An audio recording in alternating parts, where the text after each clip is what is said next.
Dalam video ini, kita akan membahas tentang cara mengatasi ketakutan saat berbicara di depan orang banyak. Siapapun Anda, apakah Anda pernah mengalaminya?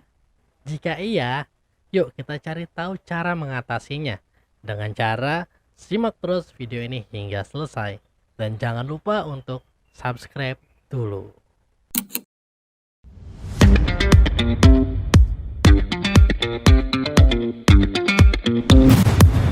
Halo semuanya, salam sehat dan salam sejahtera untuk kita semua.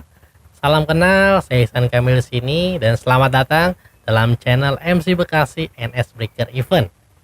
Hari ini kita akan membahas tentang bagaimana cara mengatasi ketakutan ketika harus berbicara di depan banyak orang.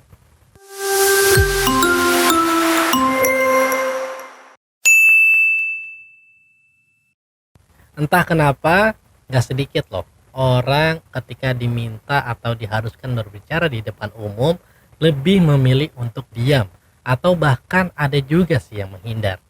Baik itu ketika hanya diminta untuk menyampaikan sebuah pendapat atau ketika diminta bertanya pada sebuah acara atau sebuah pertemuan, atau memang karena dihadapkan pada situasi-situasi tertentu. Ya, contohnya mungkin ketika diminta untuk memberikan sambutan mewakili keluarga atau mewakili di sebuah pertemuan, baik itu pertemuan kantor juga bisa, ataupun pertemuan saat kita berkumpul dengan teman-teman, atau mungkin ketika diminta untuk sharing karena mungkin kita dianggap memiliki sebuah pengetahuan atau skill yang cukup bagus kalau itu dibagikan ke orang banyak, atau mungkin bahkan, nah ini juga mungkin penyakit kita dari saat kita SD ya, saat diminta menjadi ketua kelas, rata-rata memilih untuk menghindar. Kenapa? Sebagai ketua pastinya kita semua tahu ya, akan sangat sering sekali berhadapan dengan orang banyak dan juga pastinya akan selalu sering menyampaikan sebuah suara atau pendapat untuk orang banyak.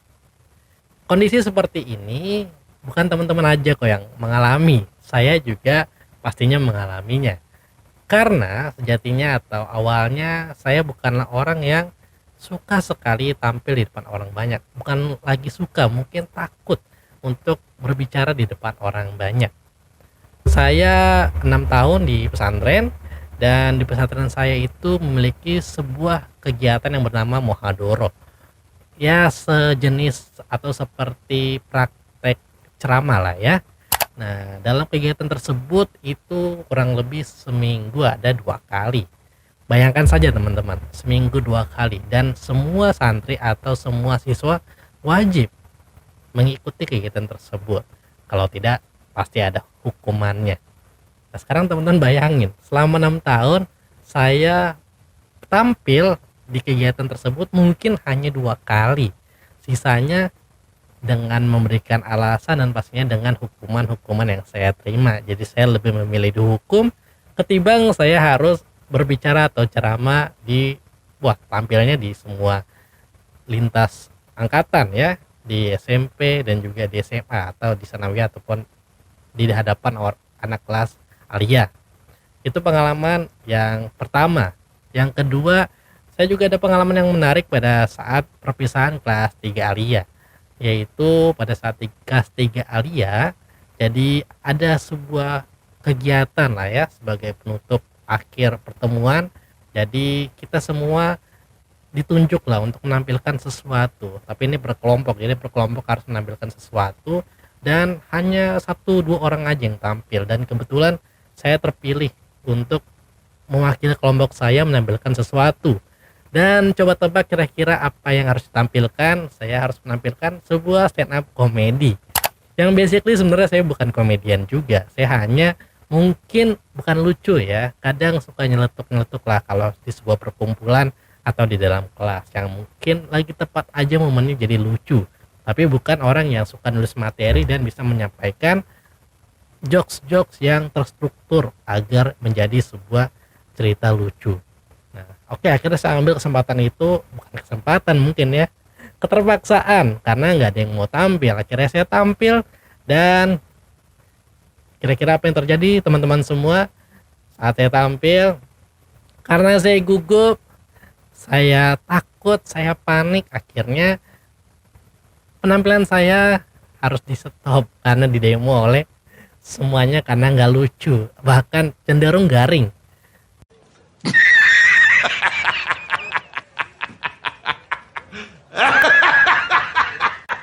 Nah, itulah dua pengalaman yang menurut saya menjadikan saya cukup pelajaran hingga hari ini dan akan selalu saya kenang pastinya. Dan setelah lulus dari pondok pesantren, saya masuk ke salah satu universitas. Akhirnya saya di situ mulai tertarik untuk mempelajari ilmu public speaking. Saya mulai sering ikut pelatihan, saya juga ikut beberapa seminar-seminar yang sekiranya bisa melatih kemampuan public speaking saya. Dari situ saya mulai mempelajari hingga hari ini. Dan berikut akhirnya saya mendapatkan 7 fakta dari pengalaman saya pribadi tentang kenapa orang takut berbicara di depan umum, beserta solusi yang saya temukan yang akan saya bagikan pada hari ini. Yang pertama yaitu adalah belum terbiasa. Yang ngomongin pembiasaan, pastinya bukan hanya berbicara untuk public speaking aja. Ini untuk segala hal sih ya. Karena memang semuanya butuh pembiasaan. Ya seperti kita makan aja, kita itu kan karena kebiasaan kita dari kecil dulu sudah diajari cara makan. Naik motor, kita juga perlu ya pembiasaan. Karena kalau nggak biasa pastinya bawa motornya nggak lincah. Bawa motornya kaku. Apalagi menyanyi juga butuh pembiasaan. Jadi semua hal memang perlu terbiasa dulu. Nah, gimana caranya agar kita terbiasa? Kalau saya dulu agar saya terbiasa, saya jadi mulai nih. Kita kan pastinya nih kalau mau ngomong itu, apalagi karena takut ya, cenderung banyak diem. Tetapi otak kita tuh mau ngomong sesuatu. Nah, kalau saya dulu mengatasi hal seperti ini adalah saya mulai nih melakukan metode latihan. Latihannya seperti apa? Jadi saya mulai menuliskan terlebih dahulu apa yang ingin saya sampaikan. Saya tuliskan semuanya dulu, semua dari A sampai Z, dari salam sampai kalimat penutup dengan rapi. Lalu setelah itu saya mulai latihan. Di depan kaca boleh, di depan kaca juga nggak apa-apa, kayak ngomong sendiri sesuai dengan apa yang saya tuliskan. Dan itu pun saya nggak terlepas dari membaca. Jadi kita fokus membaca apa yang kita tuliskan dulu nih. Biar apa? Biar kosakatanya nyangkut dulu dan sinkron dari yang ada di otak sama yang ada di lidah. Nanti otomatis biasanya hafal. Nah, ini saya lakukan ketika saya masuk kuliah. Yaitu kalau di kuliah itu kan kita pastinya ada sesi presentasi. Nah, saya sebelum sesi presentasi, saya melakukan metode ini agar pada saat saya menyampaikan materi atau saat saya presentasi tugas kuliah, saya cukup lancar karena sudah dipersiapkan apa yang ingin saya sampaikan walaupun saya belum terbiasa berbicara di depan orang banyak. Ini yang pertama saya lakukan. Yang kedua adalah overthinking. Poin yang kedua ini adalah berpikir secara berlebihan. Tidak bisa kita pungkiri ini akan muncul ketika memang kita bukan seorang public speaker atau belum terbiasa berbicara di depan orang banyak dan harus berbicara di depan orang banyak. Biasanya akan muncul di pikiran kita adalah nanti nggak ada yang dengerin, nanti dianggap so mantep, nanti diketawain. Bakal banyak deh pikiran-pikiran negatif yang akan muncul yang membuat kita makin gak percaya diri dan makin gugup dan makin takut. Nah, saya juga mengalami kondisi seperti ini. Gimana saya menghadapinya atau solusi apa yang saya temukan dari kendala seperti ini? Kalau saya biasanya menggunakan metode rumus, yaitu berpikir terbalik. Apa itu berpikir terbalik? Jadi saya coba melakukan metode yang biasa dilakukan oleh seorang hipnoterapi, yaitu membalikkan pikiran negatif menjadi hal-hal yang positif. Nah, contohnya misalnya, nanti nggak ada yang dengerin. Let's coba kita ganti ya. Tidak ada yang dengerin dengan hal yang positif. Pertama, kita harus berpikir semua orang, jika memang kupingnya normal, ya, masih berfungsi dengan baik, kita ngomong apa aja dia pasti akan mendengarkan. C. Kelar ya. Jadi pasti didengarkan. Lalu yang kedua misalnya, ah nanti diketawain, kita balikin lagi nih. Yang perlu teman-teman tahu bahwa yang saya pelajari juga, seorang public speaker atau seorang pembicara yang bisa membuat audiensnya tertawa itu adalah pembicara yang tingkatannya paling tinggi, teman-teman. Itu yang pertama. Yang kedua adalah yang perlu kita pikirkan adalah jika kita membuat orang tersenyum atau menyenangkan hati orang lain karena kita, berarti kita telah melakukan suatu kebaikan. Jadi tidak masalah kalau ditertawakan. Lalu misalnya apalagi, dianggap so mantep. Nah, ini juga penting banget. Kenapa? Kalau kita takut berpikiran seperti ini, kita harus balik lagi. Apa niat kita menyampaikan, apa niat kita pada saat ingin menyampaikan sesuatu di depan umum tersebut. Contoh misalnya teman-teman diminta untuk menyampaikan tentang mungkin tentang suatu keilmuan, misalnya ilmu komunikasi. Nah, ketika berpikiran seperti itu, balik lagi ke niat teman-teman. Kalau memang teman-teman pertama punya pengetahuannya, punya pengalamannya, ya teman-teman di situ kan bukan untuk sombong, tapi untuk berbagi. Dan yang perlu teman-teman juga ingat adalah kita tidak pernah bisa membuat semua orang senang dengan kita. Tapi pastinya kalau tidak ada yang tidak senang, akan ada juga yang senang dengan kita. Jadi fokuslah pada yang senang dengan informasi yang kita sampaikan. Gak mungkin dong ada 10 orang misalnya, 9 orangnya gak menyukai, pasti hanya salah satu. Jadi kalau ada 8 orang yang suka, 2 orang gak suka, jangan fokus sama yang 2, tapi yang 8-nya. Begitu sebaliknya, kalau cuma ada 3 orang yang suka, 7 orang gak suka, balik lagi, jangan fokus sama yang gak suka, tapi fokus dengan yang suka dengan apa yang kita sampaikan saja. Itu yang biasa saya lakukan, itu dengan melakukan rumus pikiran terbalik. Yang ketiga adalah pembicara harus menghibur. Nah, ini juga menjadi salah satu problem saya waktu awal-awal saya terjun ke dunia public speaker. Jadi saya dulu berpikiran bahwa ketika kita berbicara di depan orang banyak, kita tuh harus bisa menghibur mereka, harus bisa membuat jokes-jokes yang lucu agar mereka lebih tertarik dengan kita. Apakah itu salah? Jawabannya enggak. Tapi kalau kita fokus ke sini, alhasil adalah pengalaman saya dulu itu membuat saya lebih sering gugup dan lebih sering nervous karena menjadi sebuah tuntutan harus membuat orang tertawa. Padahal saya bukanlah seorang stand up komedian. Nah, itu bukan tugas utama saya.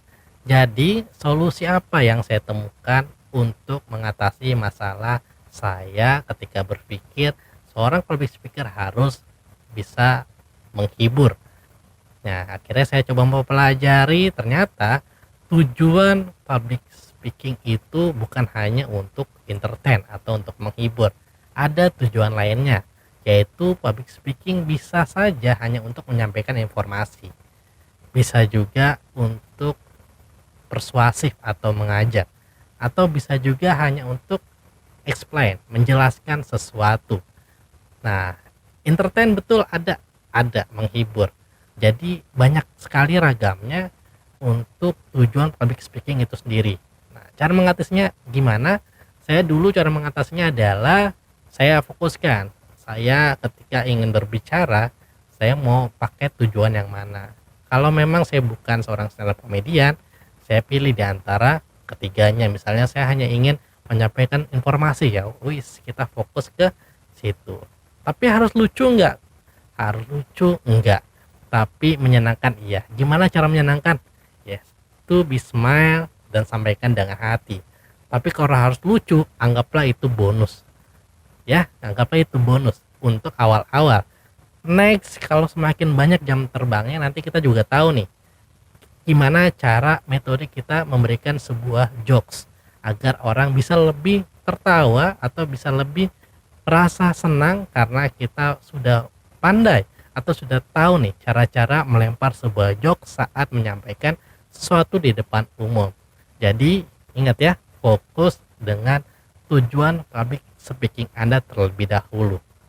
Jangan fokus untuk menghibur audiens terlebih dahulu kalau Anda bukan seorang stand up comedy. Yang keempat adalah takut salah. Ini pun saya mengalaminya. Entah kenapa mungkin didikan kita semenjak SD hingga kuliah ya, bahkan mungkin hingga sekarang, kita tidak pernah diajarkan untuk menerima sebuah kegagalan. Kita selalu dituntut untuk memberikan atau mendapatkan hasil yang terbaik, dan hanya hasil terbaiklah yang harus mendapatkan apresiasi. Namun jika hasilnya buruk atau jelek, tidak mendapatkan apresiasi. Jadi kita nggak boleh tuh dapat nilai 40, 30, 20 malah dimarahi.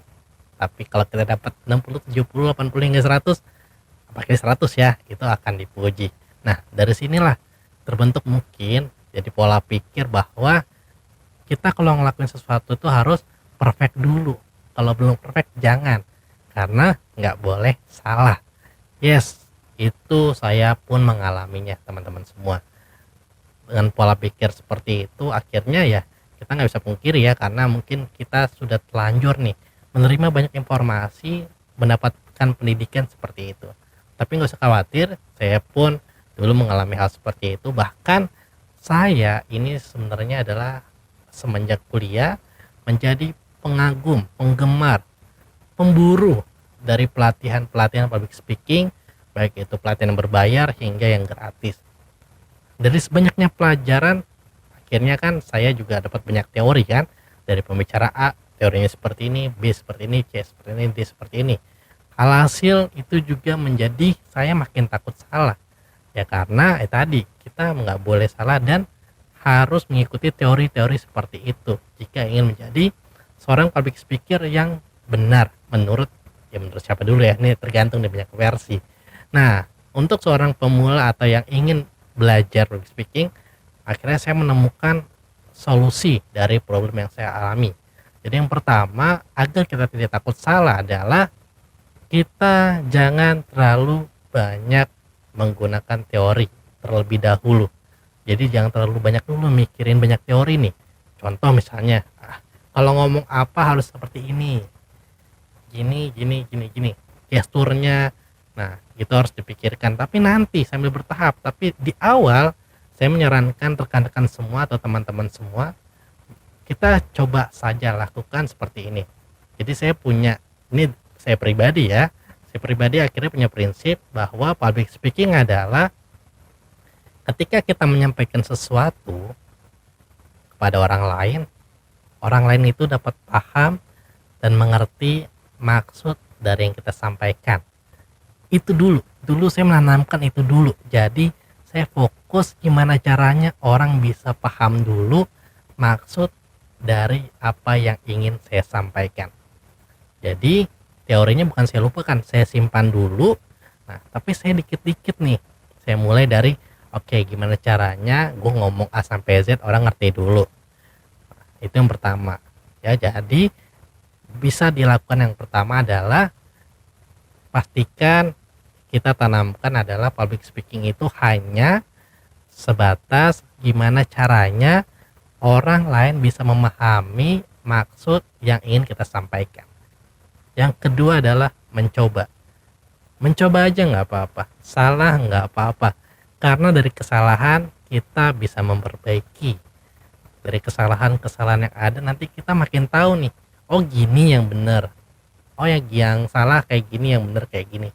Dari situ kita akan berproses dan makin tahu, jadinya makin paham tentang apa yang boleh dilakukan, mana yang nggak boleh.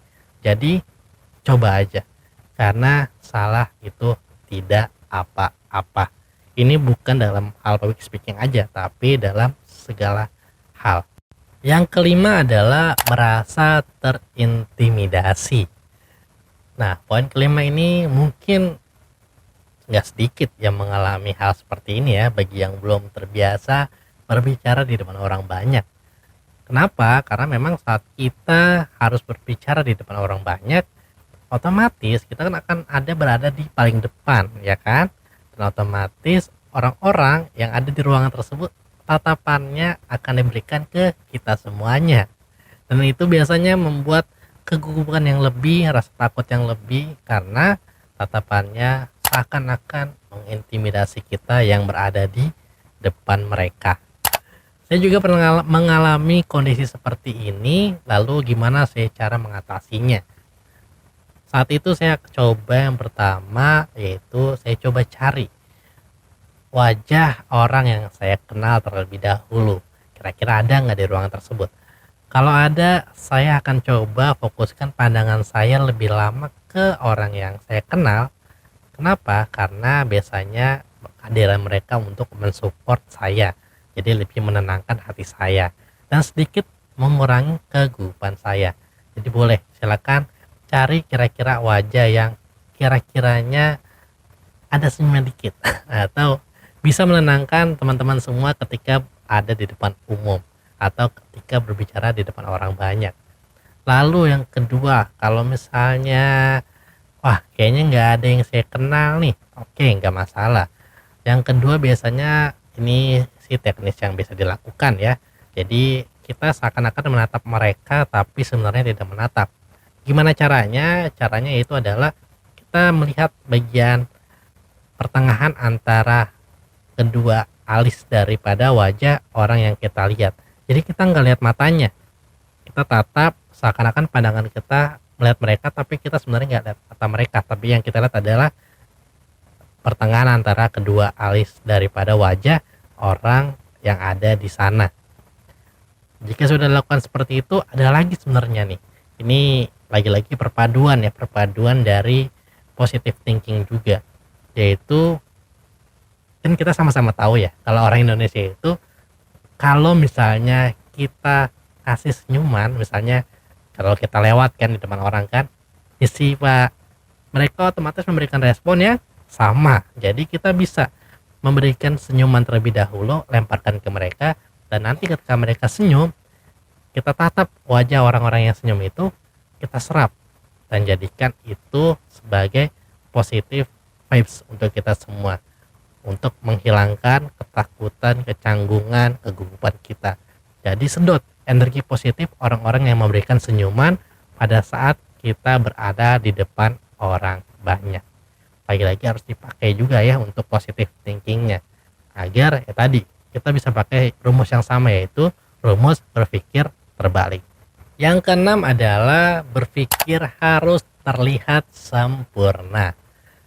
Seperti apa yang saya sampaikan di poin 4, bahwa pendidikan kita mengajarkan kita harus memberikan yang paling terbaik agar diberikan atau agar mendapatkan apresiasi. Nah, di sini pun juga saya pernah mengalami kondisi seperti ini, di mana berpikiran bahwa public speaker itu harus A sampai Z, itu nggak ada boleh cacatnya. Ternyata dalam sebuah buku dan juga penelitian saya mendapatkan, ketika kita berpikir ingin terlihat sangat sempurna, disitulah menjadi poin minus untuk kita. Kenapa? Karena pertama nggak ada manusia yang sempurna. Lalu yang kedua, semakin kita berpikir untuk terlihat sempurna di depan banyak orang, maka nervous kita, kegugupan kita akan meningkat. Alhasil jadi kita hanya fokus bukan ke apa yang ingin kita sampaikan, tapi fokus apa yang akan dinilai oleh orang lain. Jadi kita banyak banget ketakutan atau takut salah dalam melakukan sesuatu. Ini yang sangat dikhawatirkan ketika kita punya pikiran ingin terlihat sempurna. Lalu ketika saya mengalami kondisi seperti ini, akhirnya saya mendapatkan solusi. Ternyata dari pengalaman saya pribadi, seorang public speaker bukanlah yang terlihat sempurna yang paling baik. Ternyata yang paling baik menurut saya hingga saat ini adalah siapa yang bisa terlihat apa adanya, natural. Jadi yaitu dia, begitulah cara dia menyampaikan. Karena gini teman-teman, setiap orang itu pasti punya ciri khasnya masing-masing dalam menyampaikan sesuatu. Nah, kita mungkin bisa nih meniru sesuatu. Misalnya saya ingin cara berbicaranya sama kayak Bapak Mario Teguh, kayak Miss Mary. Yes, bisa, bisa. Tapi ingat, kita nggak akan bisa mengcopy 100%. Nah, alangkah baiknya adalah kita bisa coba mengambil aja nih beberapa poin yang kira-kiranya kita bisa tiru, lalu kita tanamkan dalam diri kita coba latih dan jadikan diri kita itu adalah tampilan yang apa adanya diri kita saja. Jadi kita maksimalkan dari kelebihan dan kekurangan kita harus tahu juga nih apa kelebihan kita, apa kekurangan kita. Jadi nantinya ketika kita perform, kita bisa menampilkan yang maksimal dan apa adanya dari diri kita. Semakin natural, semakin orang nyaman berbicara dengan kita. Semakin natural, semakin orang nyaman mendengarkan apa yang ingin kita sampaikan. Karena nggak dibuat-buat. Itu menjadi poin penting untuk kita menghilangkan pikiran untuk terlihat sempurna. Dan yang ketujuh atau yang terakhir adalah belum merasa percaya diri. Nah, ini juga menjadi faktor yang mungkin paling penting dari yang kita bicarakan sebelumnya, karena tanpa percaya diri, ya mau ilmu kalian sebanyak apapun, mau pengetahuan kita sebanyak apapun, pengalaman kita sebanyak apapun, ya kita nggak akan bisa tampil karena kita aja nggak percaya sama diri kita, apalagi orang lain yang mempercayai apa yang ingin kita sampaikan. Nah, saya juga pernah mengalami kondisi seperti ini, nggak pernah percaya diri saat berada di depan orang banyak, saat ingin menyampaikan sesuatu. Jadi biasanya solusi yang saya temukan untuk mengatasi rasa percaya diri ini adalah saya coba tarik ulur dulu nih. Kenapa sih saya nggak percaya diri? Yang pertama pastinya karena kita belum mengenal lebih baik diri kita. Jadi boleh nanti teman-teman setelah ini tuliskan nih apa kelebihan teman-teman, apa kekurangan teman-teman. Jadi semakin kita kenal, kita bisa lebih percaya dengan diri kita. Lalu yang kedua, biasanya kalau kita nggak percaya diri itu karena kita terlalu sering membandingkan diri kita dengan orang lain. Ya, ini juga menjadi faktor kita jadi kurang percaya diri. Umpama misalnya nih, di sebuah kampus lah, ada orang yang memang public speakingnya udah bagus, pengetahuannya oke. Ketika dia menyampaikan sesuatu, orang mendengarkan dengan baik. Kita misalnya masih berproses, tapi karena ada dia di situ, jadi kita membandingkan, aduh, gue nggak bisa nih kayak dia dan segala halnya. Akhirnya kita menjadikan patokan kalau misalnya ingin dianggap public speakingnya bagus harus kayak dia. Nah, itu menjadi faktor kita makin nggak percaya diri. Jadi jangan atau stop bandingkan diri kita dengan orang lain. Kalau mempelajari dari orang lain silahkan, nggak apa-apa. Tapi kalau selalu membandingkan, ingat tidak ada orang yang sempurna. Lalu juga agar bisa lebih percaya diri biasanya adalah coba berbicara dengan tenang. Jadi semakin tenang biasanya memang orang itu semakin paham dengan apa yang dia sampaikan, dan dari situlah biasanya kalau kita paling paham dengan apa yang ingin kita sampaikan, biasanya kita lebih percaya diri. Masih belum percaya diri juga? Oke, ini yang terakhir ya. Yang terakhir yang saya lakukan adalah, ini saya lagi-lagi ambil dari ilmu hipnoterapi. Jadi teman-teman mungkin bisa melakukan yang namanya anchor. Apa itu anchor? Jadi anchor itu adalah sebuah stimulus yang memicu suatu reaksi spesifik tertentu. Contohnya gimana? Contohnya misalnya nih, jadi teman-teman bisa bikin sebuah kesepakatan dengan pikiran teman-teman semuanya. Jadi sebenarnya kita tuh bisa disetting sebenarnya nih. Mungkin teman-teman juga ada yang melakukan seperti ini. Contoh misalnya, gua kalau mau maju di depan orang banyak, gua harus minum air putih dulu biar rileks. Nah, seperti itu anchor. Jadi kita membuat sebuah kesepakatan yang nantinya itu mempengaruhi kepada reaksi tertentu. Jadi misalnya ada sebab dan akibatnya, itu kita bisa buat hal-hal seperti itu. Kayak saya pribadi, saya misalnya ketika sebelum perform, saya harus misalnya berdoa terlebih dahulu, atau saya harus tarik nafas 3 kali agar lebih rileks. Jadi silakan teman-teman bisa buat anchor teman-teman sendiri. Mungkin nanti sebelum perform chat mamahnya dulu, orang tua dulu, atau chat pacar dulu, telepon. Bahkan teman saya ada yang sebelum perform dia harus telepon mamahnya dulu agar lebih rileks atau lebih tenang saat menyampaikan sesuatu di depan umum. Jadi monggo silakan dibuat anchornya masing-masing mau seperti apa. Yang penting dari anchor tersebut bisa lebih meningkatkan kepercayaan diri teman-teman semuanya. Ya, itulah beberapa hal yang bisa saya sharing dari pengalaman saya pribadi tentang gimana caranya mengatasi rasa takut ketika diminta berbicara di depan umum. Apakah teman-teman mengalaminya juga? Jika iya, semoga apa yang saya sharing menjadi solusi dari permasalahan teman-teman semuanya. Jika belum, misalnya ada problem yang belum saya bahas, mungkin nanti kita bisa sharing-sharing nih. Jadi silakan tuliskan di kolom chat ya. Silakan tuliskan di kolom komen. Kira-kira apa nih problem yang teman-teman alami yang tidak saya jelaskan di 7 poin tadi. Dan di video selanjutnya kita akan membahas tentang public speaking itu sebenarnya bakat dari lahir atau skill yang bisa diasah. Kira-kira menurut kalian yang mana? Oke, sampai ketemu di video selanjutnya. Jangan lupa like, komen, dan subscribe. Dan sampai bertemu kembali di video selanjutnya.